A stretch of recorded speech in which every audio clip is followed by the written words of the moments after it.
Hey everyone, there you are. Welcome to week 5 of English 1101. Gwinnett Tech online. Here we are. You are getting close to finishing essay number 1, which is great. And hopefully this week or last week you had finished the draft, and this week you are editing your paper and you're editing. Actually, really, you're just working on editing other people's papers and kind of seeing what they're doing and how they're writing their papers. Because oftentimes when we compare ourselves to other people, that can help us feel as if we're on a right track or if we need to change a little bit or improve or whatever. Okay. So your essay is not due. It's not due this week. Okay. We're just working on the draft of it. Okay. And so you have a draft, and now we're going to continue to kind of working on that. It's not due for 2 more weeks. Okay. So also, if you have not gotten very far at the same time, don't wig out. We still have plenty of time. We're taking this first essay very slow, very, very slow. And then essays 2 and 3, we're going faster. Okay. So this is the time to make mistakes and kind of get everything, finalized and fixed and worked out and all that kind of stuff. And then so that way you can vastly improve for essays 2 and 3. Okay. So let's look at our agenda. Okay, this week we're editing papers and redrafting. And then next week we are finalizing. We are finalizing and submitting essay 1. Okay. Some of you might have a really easy week. Some of you might feel like after this week you're done. Like your paper will be finished. So like next week, all you have to worry about is reading your memoir. Okay, your memoir for essay 3. You can get caught up on some other stuff. Maybe you're behind in some of your, other schoolwork or other classes because you've been focusing so much on this class.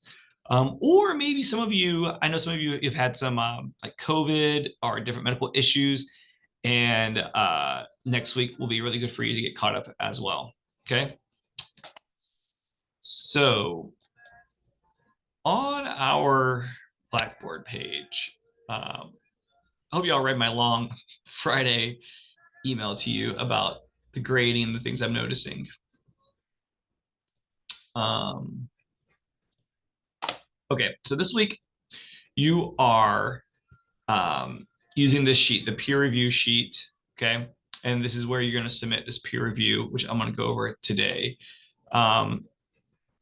The idea for this week is to go to the discussion board. So if we go back to the previous week, week 4, here is the discussion board. Okay. And here's everybody who has submitted a paper, which is great. 66 people. Now there's like 100 kids in all my classes combined. So there's still about 34 of you who have not submitted yet. Okay. But this is a good start. This is great. Okay. So you submitted, great. You're going to get credit for having done that. I do want to emphasize, I said this in my letter to y'all, that for the rough draft, you will get credit. You'll get full credit for submitting a rough draft. That does not mean that your essay is free of errors. Okay. I do not have time in a week to read and edit and work through 100 essays as drafts. So that's why we're doing a peer review activity. Okay. I'm giving you credit for having done this because, like the last thing I want you to do is write a paper the night before it's due. Like that should not be when you are writing a paper. You should have your paper done. I mean, I like this. Ideally, you should have the best copy. Your first copy should be, the best you can write at that moment, 2 weeks before the paper is actually done. So then you can spend 2 weeks working on it. Okay. Because just to understand this, your brain works. We have oftentimes people misunderstand the two parts of the brain. People think one part of the brain is math and the other part of the brain is like arts and poetry and language arts and stuff. Okay. And that's kind of not really true. Okay. one part of your brain is the rules, the rules part, the part of your brain that understands rules, understands structure, understands like the rules of grammar, the rules of writing, mathematical rules. All right. It's the part of your brain that understands maybe like grammar, these like absolutes. And then there's the other part of your brain that is creative. It creates new things. And that doesn't mean like pieces of art. A paper, when you write a paper, that's the creative part of your brain. All right. Like you're looking at a white blank page. Okay. Blank page, and you have to fill it up. Okay. The act of creating this paper and writing is one part of your brain. Okay.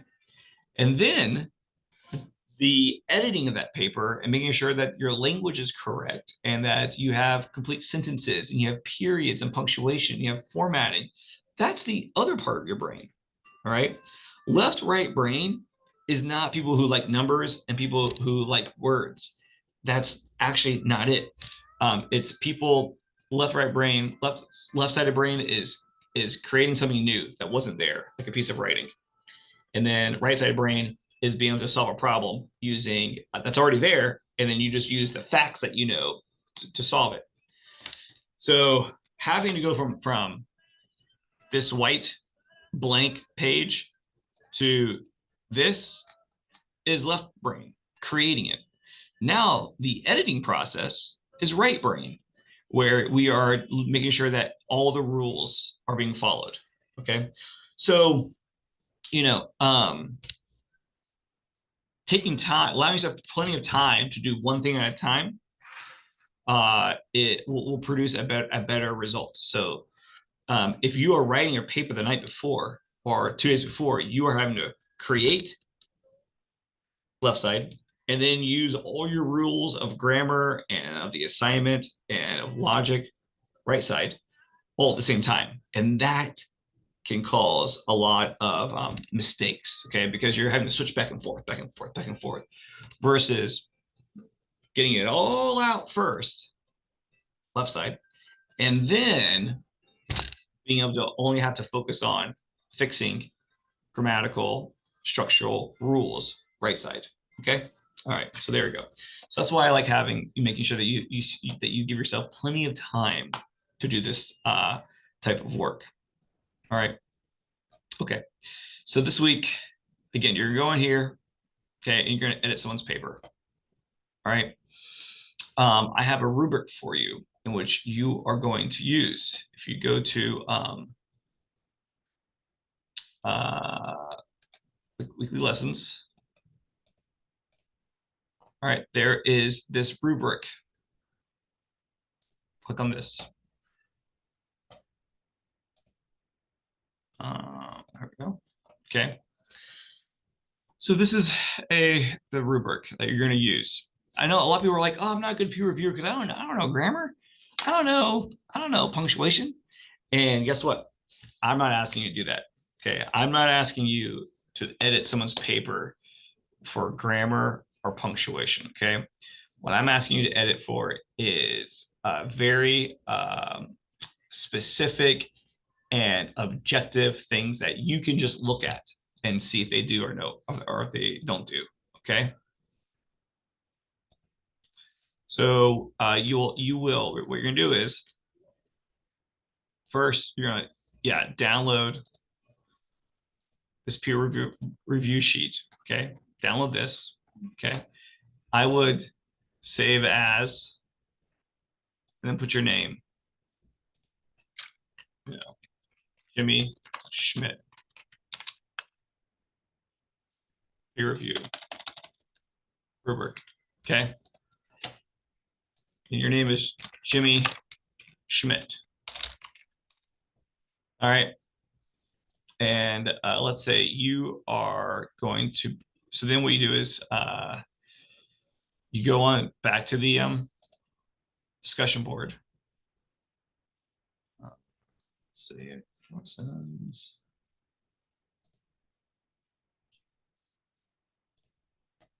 And you just pick someone. Okay. So I'm not actually going to grade hers because a couple of people have actually like sent me theirs. Okay. But like, let's say this is the paper, right? You would hit a reply and go and said, hey there, I am going to grade, or I'm sorry, I'm going to edit your essay. Okay.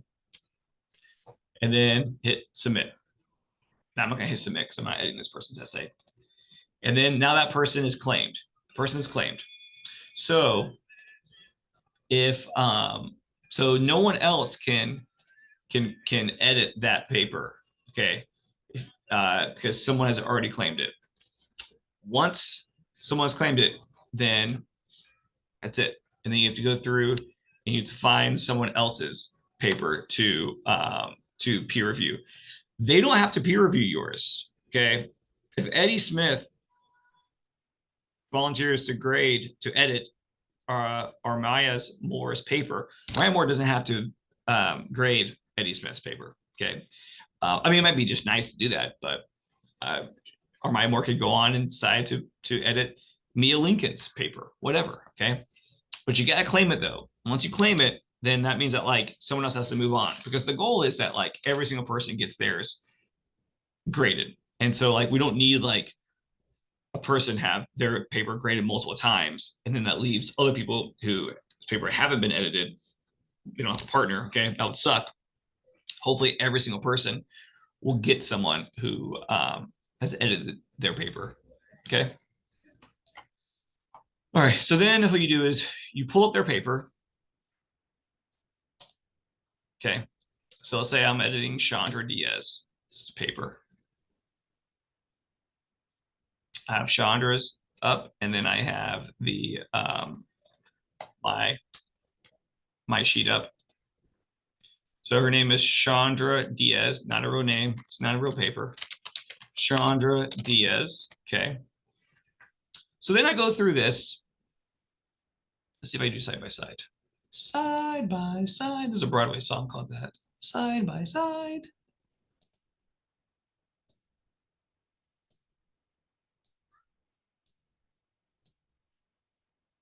Okay. Let's see.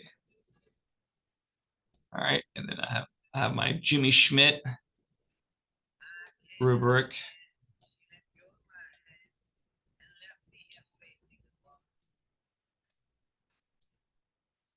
Put that higher. Okay. Okay.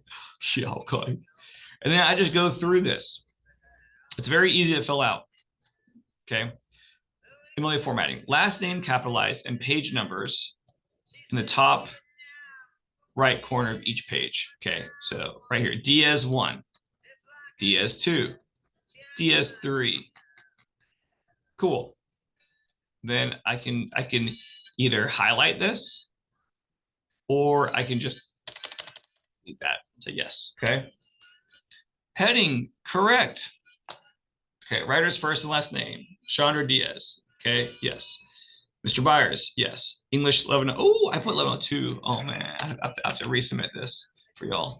English 1101. 1101. September 29th, 2024. Because I mean, this is gonna be for the paper, so it doesn't really matter. But technically the paper is due September 29th. So if it's not this, and it begins with a far left margin, it's not indented. Okay. Overall, yes. Okay. And then yes, but you could write something like this. Change the date from the draft due date to the final due date. Okay, if you write them a little note, then highlight it, make it noticeable for them. Boom. Okay, double spaced. Yep. No additional spaces between lines. Doesn't appear so. You can always go to paragraph, select all, go to paragraph, go here. And then this should be 0, 0, 0, 0, double spaced. Okay, so that's correct. That's now officially correct.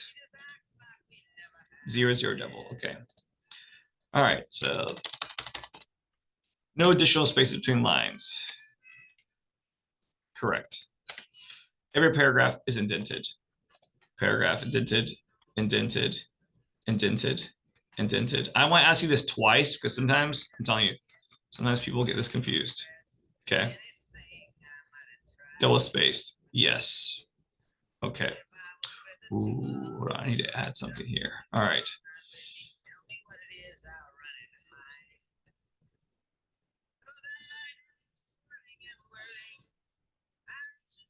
Oh, no.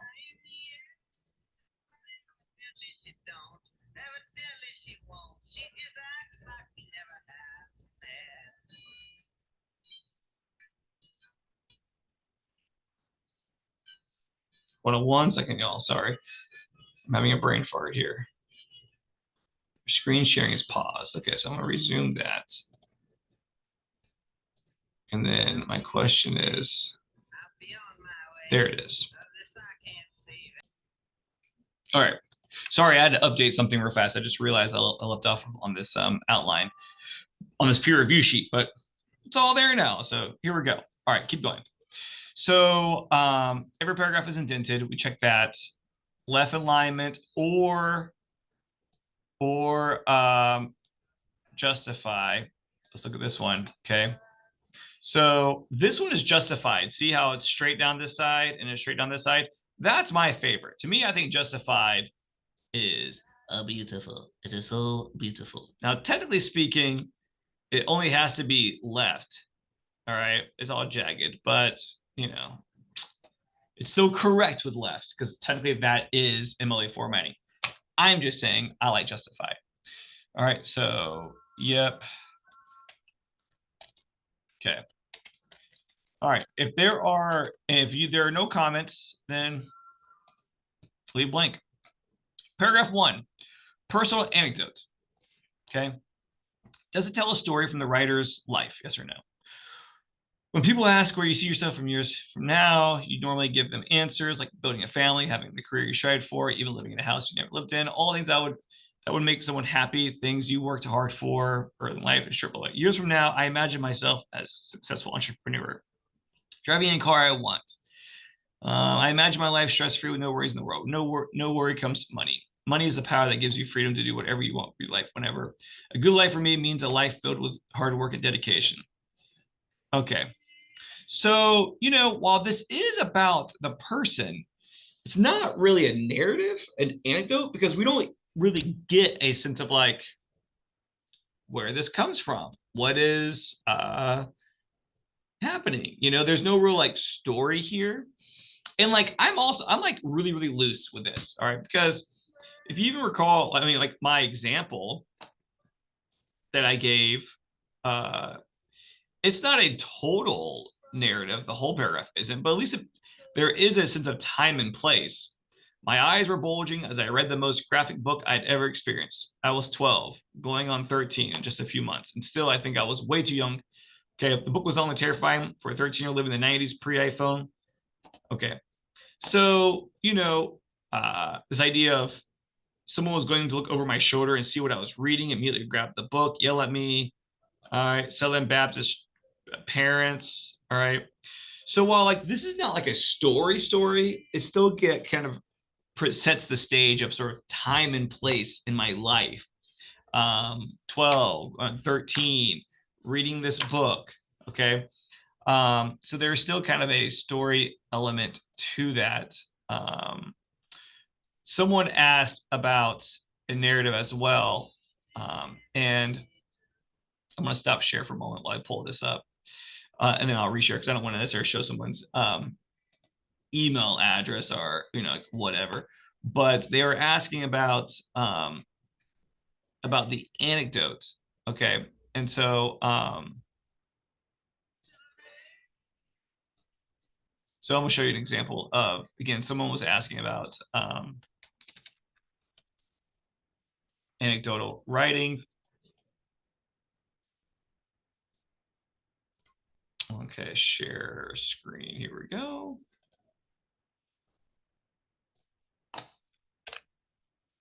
Okay, so like here I kind of gave them this example of like if I was going to write about like cooking meat.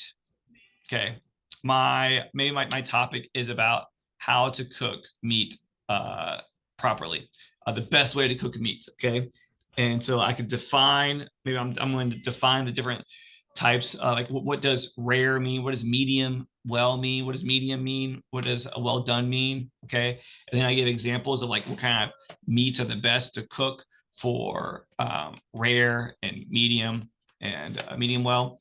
And so I might begin my paper with something like this. I never really liked meat growing up because there was only one way that my mom would cook it, burnt. I didn't discover the delicious juiciness of rarely cooked hamburger meat until the day I came home from school with a mighty hunger. I don't know if I was going through a growth spurt or what, but I had an undeniable rumble in my guts. I started making a frozen hamburger patty that my mother recently started buying from Sam's Club. As I was cooking it, I simply became hungrier and hungrier as I smelled its greatness. I didn't have much experience in the culinary arts, so I was ignorant on how to tell when meat had finished cooking. All I knew was that I felt like I was starving and the outside of the meat looked brown, so I assumed I was finished. Okay. This is anecdotal. It's telling a story, time and place, okay? And is leading me into my topic. All right. So my suggestion for this person, Diaz, the good life, this doesn't really tell a story. Okay, it doesn't really give us time or place. So I would put here, no, it doesn't. Does it make sense though? I mean, yeah, it makes sense. She's writing about the good life. Okay. Is it close to 250 words? So if every paragraph is at least 250 words, you should be able to hit 2.5 pages. Because if you recall from my PowerPoint on the essay, okay, it should be at least 2.5 pages. Okay. So you can take the paragraph, highlight it, go to not view, it's review. Let's see. Oh, here it is, review. And then click on word count. 241. So almost there. It's pretty good. Pretty close. You can put no. And then you can write on here. It's 240. You can highlight it. Is it about a clear topic? Yes, it is about a clear topic, the good life. So comments. Okay. This paragraph doesn't actually tell a story or any part of a story. I would add in something about your childhood or growing up that made you realize one of the following. Someone in your life who had the good life, or someone in your life who seemed to be going after the wrong goals. Okay. Something, something like that would be good. And then highlight it. Okay.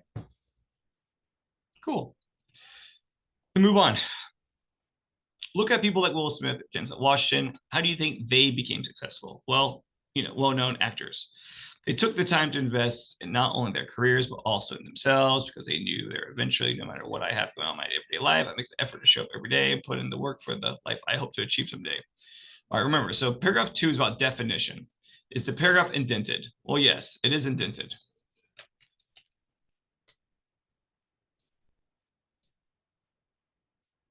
Does the paragraph begin on the very next line of the document without any additional spaces between?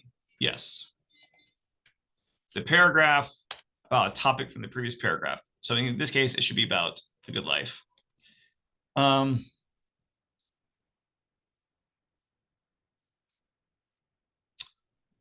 okay, so a good life for me means a life filled with hard work and dedication. So you seek to live out the things you or anyone else never thought you would obtain. Okay. So that is a definition. That should be down here.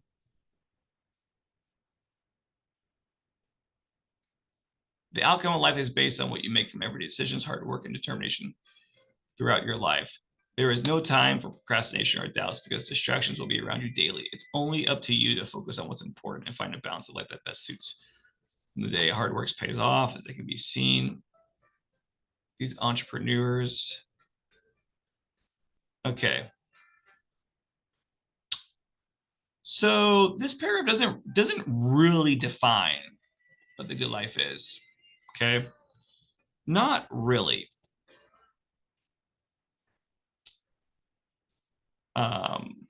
So it is about the topic, yes. But does it define or explain it? Not really.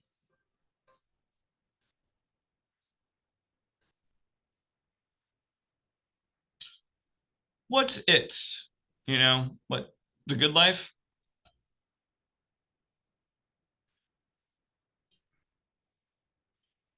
Okay. So I would be a little bit more, I would say here,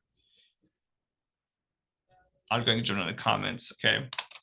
I would be more direct in defining your idea of the good life. Okay. I would move. See, and a lot of this actually is some of this is definition that can be moved down here. I imagine my life stress-free with no worries in the world. With no worry, with no worry comes money. Money is the power that gives you the freedom to do whatever you want with your life, whenever. I kind of disagree with that, but you know, a good life for me means a life filled with hard work and dedication. So you seek to live out the things you or anyone else never thought you would obtain. Okay. So like this is more of a definition, which I think should come down here. Okay. Because that really kind of like defines it. And then it's a here. Okay, so hold on before I. Okay, so I would, since you have to add more of a narrative to your first paragraph, I would move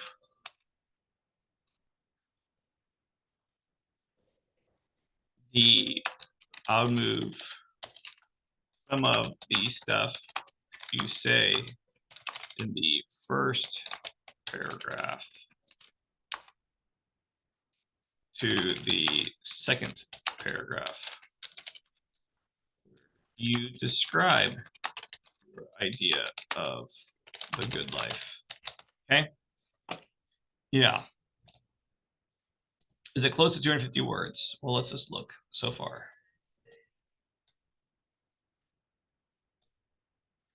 Review, word count. 202. So it would say no. It's only 202.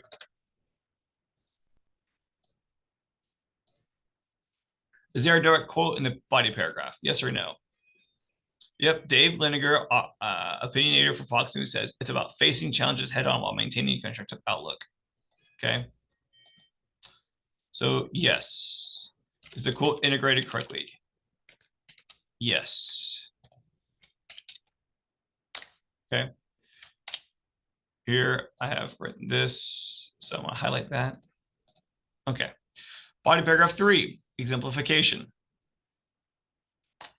To obtain the life I imagine for myself, both mentally and physically, several steps must be taken along the way. Setting clear goals is essential. I think of life as a blueprint. There's goals, give me motivation while physically focusing on this. Okay. So is the paragraph indented? Yes. Does the paragraph begin on the very next line of the document without any additional spaces? Yes. Is the paragraph on the topic of the previous paragraph? Yes. Does this paragraph attempt to explain one or more examples of the subject? No, it does not. There are no examples in this paragraph. There are examples up here, and there's example here. Okay, so I think they got this a little confused.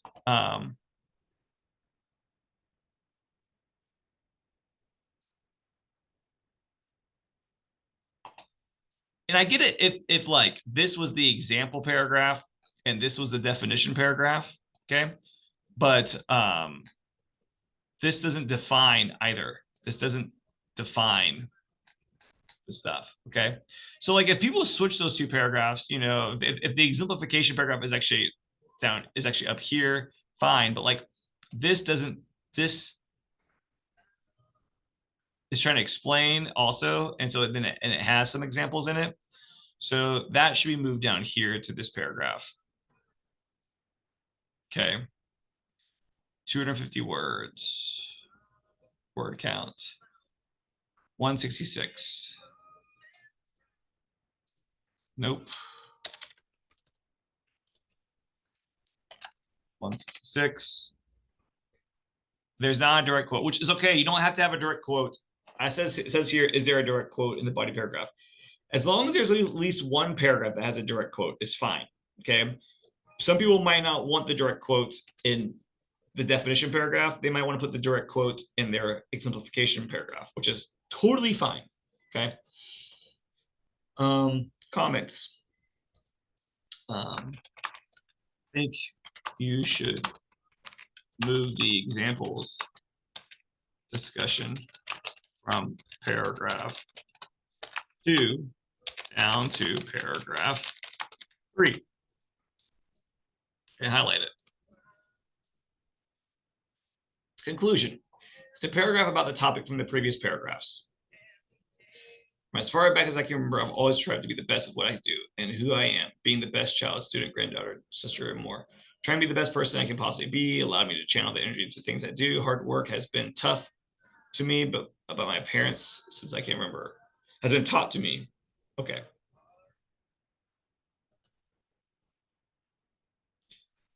I mean, sure.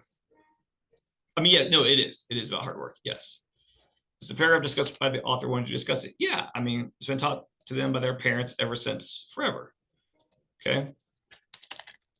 Is it close to 250 words? Let's see.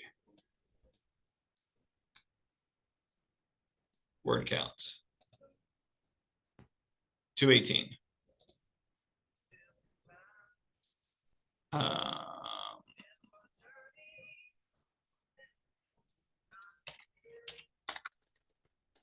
218. It's fine. The paragraph and then comments, it's good. Is the entire essay at least 2.5 pages? It's not. See, 2.5 pages would be down here. So say no. Is there a direct quote in at least one of the body paragraphs? Yes. Is the quote integrated correctly? Yes. Okay. Works cited page. Does the works cited page begin at the top of its own page? Let's see. I think I messed that up, but yes. I think overall, probably yes. Is the citation written in the format of a hanging indent? Does it look like this? No.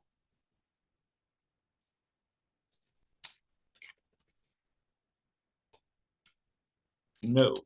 Oops. Okay.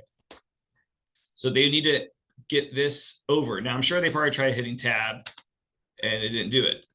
But I did demonstrate last week that if you want this second line to be indented, You have to go to the end of the previous line and hit tab, and then it does it. Okay, so that's what they need to do. All right, great. I have two places for comments. If you want to leave a comment, you can. All right. So you have all this. You save it.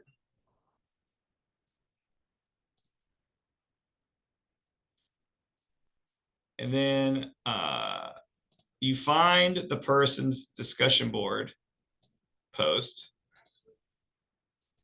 and you let's see, and then you upload it to them. Okay, so you'd go back to week 4, go to the discussion board, you would find that person, and you would upload it to them. All right, so that way they have it, so that they can go through it next week and make all the corrections.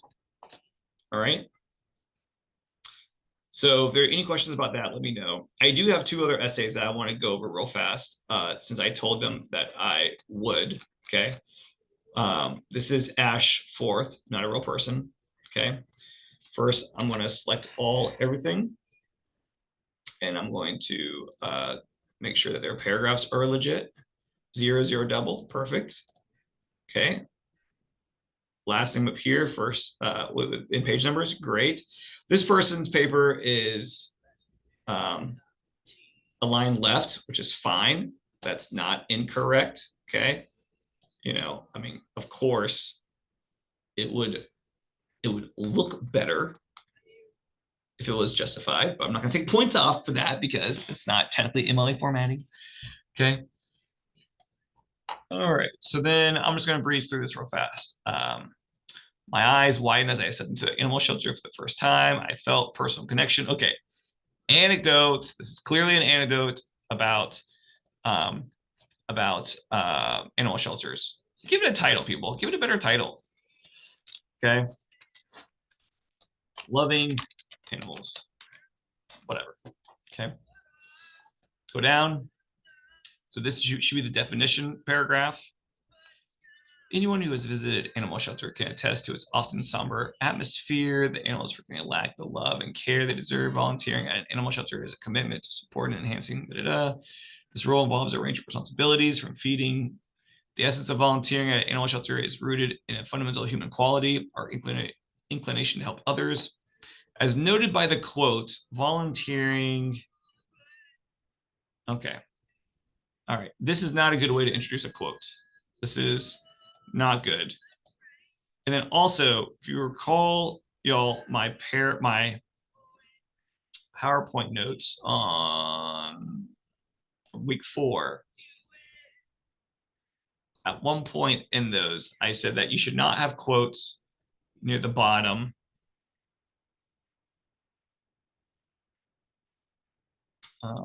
of a, let's see, where is it?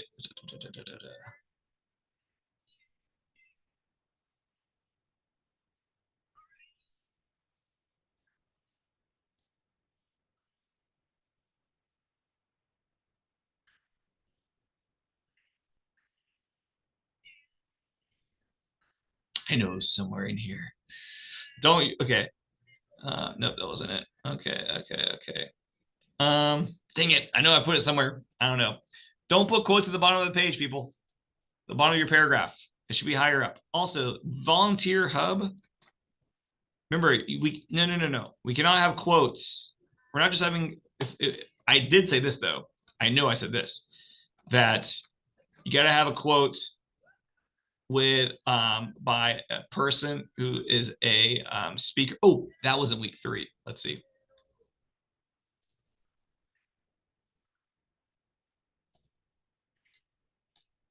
Okay, here we go. Finding quotes. Okay.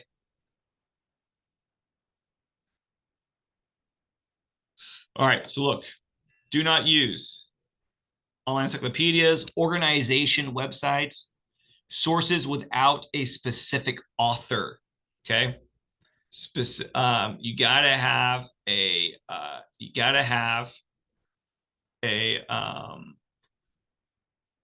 an author to your name. Okay. All right.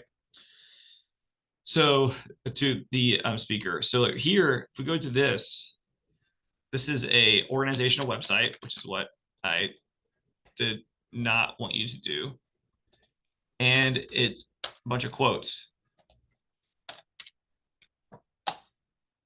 Okay, no. So this person would need to find a different quote to use. And they need to be more specific about like defining, understanding, what volunteering is. And I do not want quotes at the bottom of the paragraph. The quotes should be moved up to the middle of the paragraphs, and then you got to talk more. Remember, the breakdown of a paragraph is claim, support, analysis. The support is in the middle, and then 50% of the paragraph comes after that. The positive impact of volunteering and what as well support research shows that active volunteer programs enhance the lives of shelter animals. Shelters with a strong volunteer. Okay, this is not examples.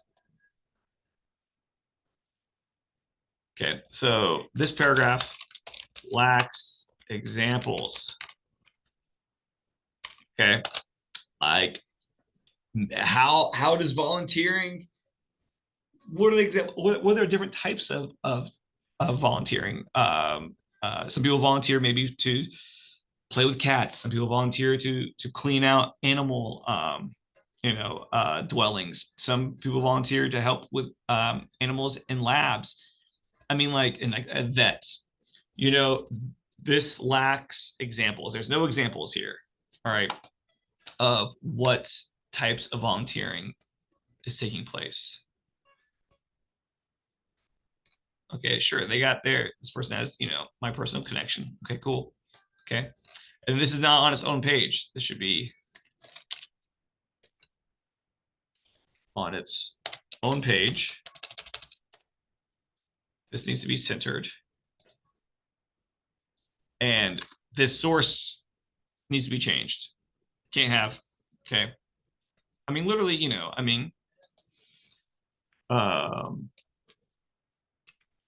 interview of a pet adoption volunteer worker. Okay, an honest, let's see, but I won't print though. Let's see.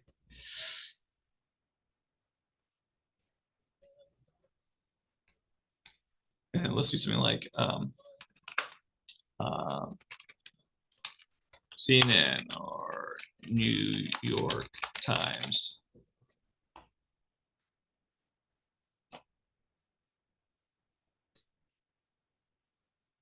Okay.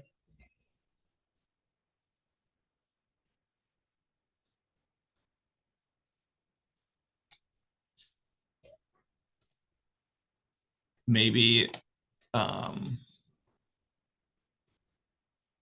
gotta find an article like this. It might not be easy to find your article, okay, but you got to use a quote from a source that is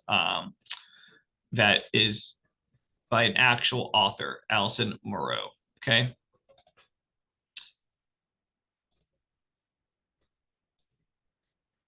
Oh, that's Jimmy's. Let's see. Go back to where I was. All right. And then this is only, let's see here. 1, 2. It's not even two full pages. So we got to write a lot more to get it down to here. Okay. Like this needs to essentially be, there we go. So this person needs to write almost 3/4 of another page.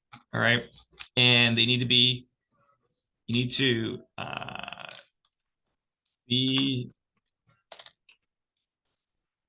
specific defining a volunteer or the type of person who would make a good volunteer. Okay. That would be my note to that person as well. So this paragraph needs to be more defined. The quote needs to find a different quote, and the quote needs to be moved up, and there needs to be more explanation. This paragraph lacks examples, what it is actually supposed to be. Okay. Everything needs to be longer. We got to get a better quote. Good times. Okay. Last one, Jimmy Sportsler. So Sportsler here, we have his last name, first name, last name and a page number. Great. Looks long. Great. This heading, though, is indented. It shouldn't be indented. Drag it over here. Boom. There we go. Vision and precision of the attacking midfielder. Okay. Picture this. Let's do colon. Okay, picture this, and then it's a story. Cole Palmer, Spain, scoring, Palmer, woohoo! Okay. The way he raised his teammates' gameplay, played with creativity, confidence, and leadership, hits most of the characteristics of what makes the best attacking midfielder. Okay, good to know. All right.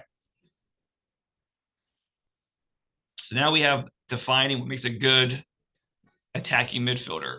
Okay. This is what they do. They bring a spark to the team. They bring fire and passion. Bo Bridges, writing for Soccer Novo, published an article that talks about the role of attacking. Okay, that's a great lead in. Bridges states what they do. That's great. I would like this to come a little higher. Okay. So that way there's a little bit more where you can add a little bit more here. I think the quote should come a little bit further up. It would be my bring the quote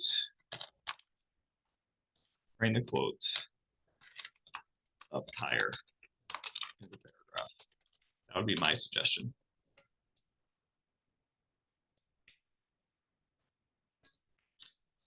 Okay, then we talk about successful teams. Which are some teams that have good, successful midfielder positions? Arsenal, Chelsea, Manchester City. Yes, Arsenal have Martin Odegaard. Okay, good. All right, good. All right, and then we have the reason. I grew up playing soccer. I play attacking midfield position, and I like people like this. Great, that sounds all good. Okay. Now this, its own page. This space in between is way too big. Home, paragraph, before, after. Okay, there we go. Now that's good. Okay, so overall, this is good. This is a good essay. It has all of its key points. It has its works cited page. It has a good source. Yep. Okay. So this is very much on the right track. This is almost done. Probably have to read through a couple times, check the grammar. Okay. But overall, though, this essay looks very nice. Now, what I think everyone should do, whether you before or after you get your essay graded or not, you should go to weekly lessons. And MLA and tutoring. Here we go. Free tutoring at the Learning Success Center. I suggest once you think your essay is as finished as it can be, like you're as between now and next week. Okay. I think you should wait till after you get the peer review. After the peer review, fix your paper the best you can. So finally, you've created the best paper you can possibly do. Make an appointment with the Learning Success Center. And then you can meet with them. I don't know if they do anything virtually. I know they do it for, in person, but I would go there. I would make an appointment and have them read your paper. They are not going to fix your paper for you, okay? But they will sit with you and they'll point out things that you're doing incorrectly. They'll point out some of the errors. They'll point out some of the language. They'll point out these things that like you are consistently doing incorrect. And then they will help you understand how to fix those things. They don't edit the paper. They sit with you and they identify the weaknesses. And then it's your job to fix those things, okay? But I'm telling you, I learned pretty much everything everything about writing from going to the learning center at the different colleges I went to. Okay, you get one-on-one time with someone who knows what they're talking about, and they can help you understand the rules. All right, these rules of grammar, these rules of writing. Okay, so again, they're not going to edit your paper for you. They're going to sit with you and talk you through it. All right, which is far more valuable. Okay, I think that's it. If I've missed anything, if you have any questions, send me an email. Let me know. Okay, and I will reply. All right, take it easy now, y'all. Have a good week. Peace out.